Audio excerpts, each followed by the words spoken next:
দুইটা রচনা আসছে, কিন্তু ওখানে বিসিএস এর সিলেবাসে, রিটেন পরীক্ষার যে সিলেবাসে লেখা আছে students will be asked two write an essay, একটা রচনা লিখবি এবং মার্কস উইল বি 50 নাম্বার, ওভাবে লেখা আছে। কিন্তু পরীক্ষায় চলে আসছে কয়টা?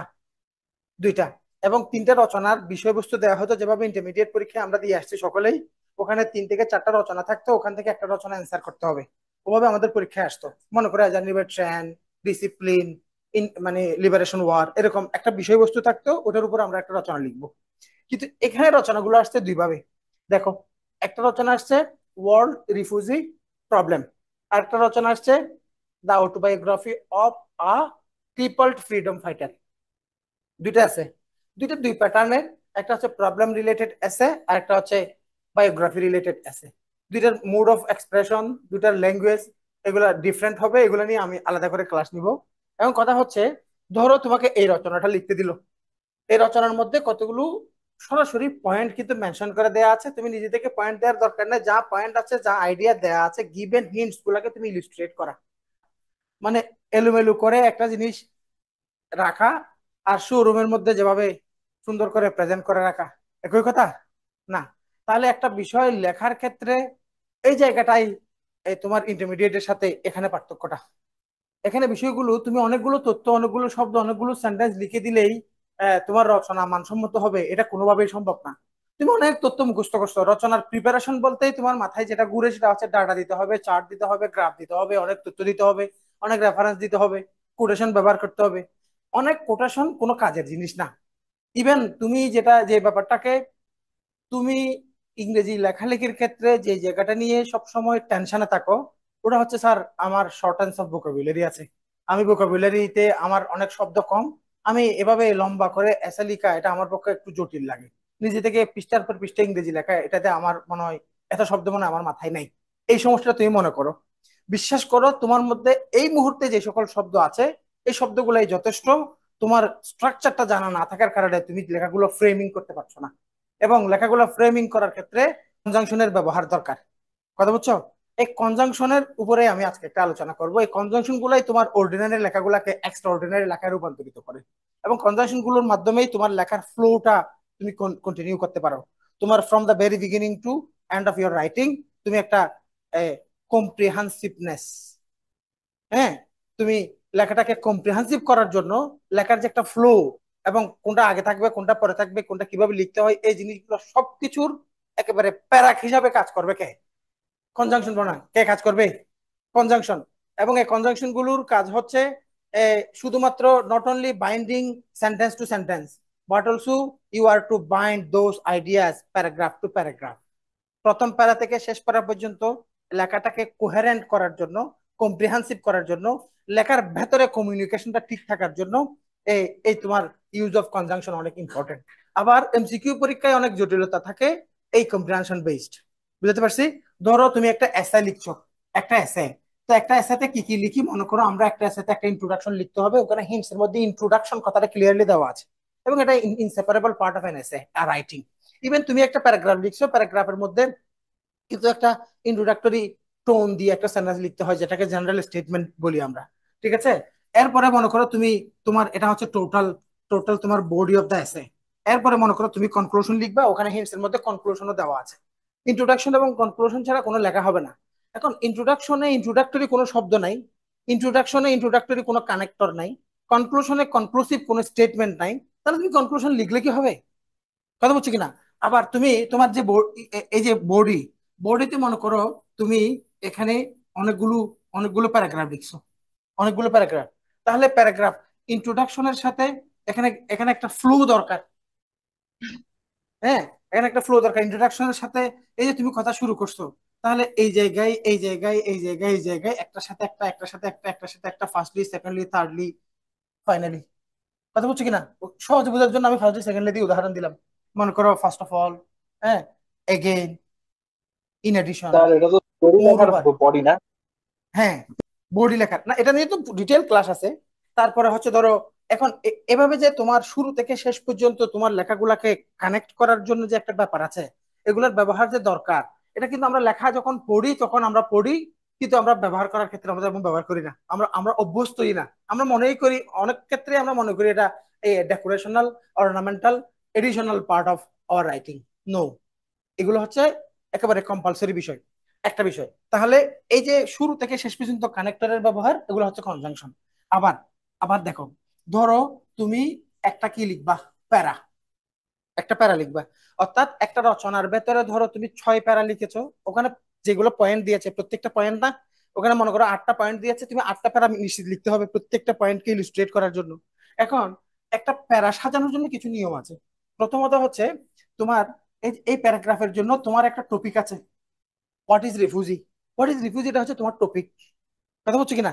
এখন হোয়াট ইজ রিফিউজি, এই টপিকটাকে, তোমার জন্য এই টপিকের উপরে তোমার একটা টপিক সেন্টেন্স লিখতে হবে, অর্থাৎ ডিফাইন দ্যাট পার্টিকুলার ইস্যু, ওটাকে তোমার ডিফাইন করতে হবে।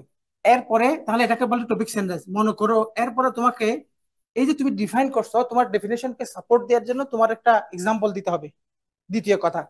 তারপরে হচ্ছে তৃতীয় নম্বরে এসে তোমার যে কাজ, সেটা হচ্ছে তোমার রেফারেন্স দিতে হবে। Reference, quotation, data. Reference, quotation or data. তৃতীয় স্টেপে এসে দেখো, তুমি আন্দাজে তুমি প্রথমে ডাটাটা দিয়ে দিচ্ছ, অথবা তুমি একটা প্যারা সাজাচ্ছ একটা টেবল দিয়ে, কিন্তু এটা যে internationally recognised system of writing এর এগেইনস্টে যাচ্ছে বা কোনো নিয়মের ভেতরেই যাচ্ছে না, তুমি এটা কল্পনাই করো না। হ্যাঁ, রেফারেন্স দিতে হবে। এরপরে তোমার এখানে লিখতে হবে conclusion. Conclusion for what? Conclusion for that particular প্যারা। প্রত্যেকটা প্যারাতে একটা কনক্লুসিভ স্টেটমেন্ট লাগবে। এখন দেখো, তাহলে এই 4টা পার্ট মিলে কিন্তু একটা প্যারা হবে। এরপরে প্যারা 2, প্যারাগ্রাফ 3, প্যারাগ্রাফ 4, প্যারাগ্রাফ 8, ওভাবে যাবা। তাহলে প্যারাগ্রাফ 1 থেকে প্যারাগ্রাফ 2 এর সাথে কানেক্টর, 2 এর সাথে 3 এর সাথে কানেক্টর, 3 এর সাথে 4 এর সাথে এটা কানেক্টর। তাহলে at the beginning of the year paragraph you are to insert a connector over there, প্রথম কাজ। এখন দ্বিতীয় কাজ হচ্ছে, একটা প্যারাগ্রাফের ভেতরে কি ইচ্ছে মতো কিছু লাইন লিখে দিলেই প্যারাগ্রাফ হয়ে যাবে? না। আসো, হ্যাঁ, একটা প্যারাগ্রাফের ভিতরে কয়টা পার্ট থাকবে তাহলে? 4টা। কথা বলে কি আমল নিচ্ছ? হ্যাঁ, একটা প্যারাগ্রাফের ভিতরে কয়টা পার্ট থাকবে?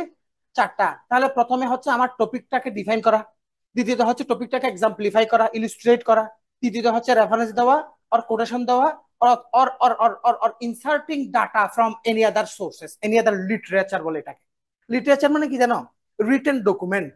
লিটারেচার মানে কি? Written document. এই যে আমরা সাহিত্য বলছি, সাহিত্য মানে তো written document. Literature meaning, exact meaning হচ্ছে রিটেন ডকুমেন্ট। মনে করো তুমি গবেষণা করছো বাংলাদেশের শিক্ষা ব্যবস্থা নিয়ে। এখন শিক্ষা ব্যবস্থার উপরে আমি তোমার সিনিয়র হিসেবে আমি আগে একটা পিএইচডি করছি।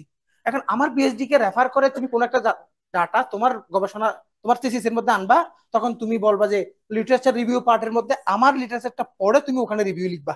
এটা data, you have to insert data information from any other literature or any other source, then then conclude the issue. বুঝতে পারছি? এখন কথা হচ্ছে, এই যে 4টা পার্ট মিলে একটা প্যারাগ্রাফ সাজাবো, এই যে একটা স্ট্যান্ডার্ড সিস্টেম আছে, এই সিস্টেমটার মধ্যে এখানে তোমার আবার 4টা কনজাংশন ব্যবহার করতে হবে। মনে করো তুমি, মনে করো আমি, তাহলে আমি এখানে এই জায়গাটাতে আমি একটা কি লিখবো বলো? লিখলাম কি? Firstly, first of all, at the beginning. কথা বলছো কিনা? প্রথমে একটা দিয়ে শুরু করব এটা। এখন এরপর আমার দ্বিতীয় জায়গায় এটা যদি আমার টপিক সেন্টেন্স হয়, লাইক, একেবারে সহজ শব্দ, লাইক দিলি, such as, for instance, one example is. অনেক সময় অনেক সহজ কথা অনেক ইমপ্রেসিভ হয়, যেমন আই লাভ ইউ। অনেক কথা আছে, তুমি তাকে খাওয়াচ্ছ, তুমি তার গিফট করছো, তুমি তাকে অনেক জায়গায় ফেভার করছো, হ্যাঁ, তাকে নিয়ে কবিতা লিখছো, কিন্তু সে মেনে নিচ্ছে না। তুমি, সে সবাই কি বলে বেটা, সে বোধহয় মনে মনে আমারে পছন্দ করে। যতদিন পর্যন্ত আই লাভ ইউ তারা বলো নাই, ততদিন পর্যন্ত সে মেনে নিবে না তুমি সিরিয়াসলি তারা প্রপোজ করছো। এই জন্য আই লাভ ইউর অনেক গুরুত্ব আছে না সম্পর্কের ক্ষেত্রে, এরকম একটা ব্যাপার। এই জন্য আমি তোমাকে কথাটা কি জন্য, ওয়ান এক্সাম্পল ইজ, দেখে তোমার মনে হচ্ছে এটা ক্লাস 4 এর সেন্টেন্স, ঠিক না? কিন্তু just for example, for instance, like, as, such as, এই সমস্ত সকল কথার চেয়ে ওয়ান এক্সাম্পল ইজ অনেক ইম্পর্টেন্ট, অনেক স্মার্ট শোনায়। এই জন্য অনেক কঠিন শব্দ, অনেক দুর্বোধ্য শব্দ ব্যবহার করাটা তোমার লেখনীকে স্মার্ট করবে, এই ধারণা কিন্তু ভুল। লেখা হবে ইজি বাট ইমপ্রেসিভ, লেখা হবে ইজি বাট ইমপ্রেসিভ। কোন কথা কোথায় গিয়ে বলতে হয়, কোন কথা কোথায় গিয়ে কোন জায়গায় কোন শব্দ দিতে হয়, এই জিনিসটাই অনেক দরকারি। তাহলে মনে করো এখানে লাইক লিখলাম, এখানে রেফারেন্স লিখতে হবে না? মনে রেফারেন্সের জন্য মনে করো তুমি এখানে লিখলাম, মনে করো ইন এডিশন। ইন এডিশন, এখানে আরেকটা বাক্য লিখলা, হ্যাঁ। তারপরে মনে করো তুমি এখানে লিখলা, মনে করো মোর ওভার, এখানে আরেকটা বাক্য লিখলা। তাহলে দেখা যাচ্ছে একটা টপিক সেন্টেন্স লিখছো, একটা এক্সাম্পল দিয়েছো, এক্সাম্পলিফাই করছো, আর একটা হচ্ছে একটা রেফারেন্স বা তথ্য দিয়েছো, রেফারেন্স, তারপর তুমি কনক্লুশন টানছো। তাহলে এই সবগুলা কাজ করার জন্য আমরা যে কাজটা করেছি, এখানে কতগুলো শব্দ ব্যবহার করেছি, চারটা পার্টকে চারটা পার্টকে জয়েন করার জন্য এই যে শব্দের ব্যবহার, এটা তুমি কনফিডেন্টলি ইগনোর করো। তুমি বারবার মনে করো শব্দ নষ্ট হয়ে যাচ্ছে, দরকার না, ব্যাখ্যা কাম করার কি আছে, লিখা আছে লিখি, ঠিক না? আচ্ছা, এই জিনিস, তাহলে একটা প্যারা সাজানোর জন্য আমি জাস্ট একটু একটা ঝলক দিলাম, মানে একটা ইঙ্গিত দিলাম। ইঙ্গিত হচ্ছে এভাবে লিখতে হয় এবং এভাবে কনজাংশন গুলো আমাদের লাগে, এভাবে কনজাংশন গুলো আমাদের লাগে।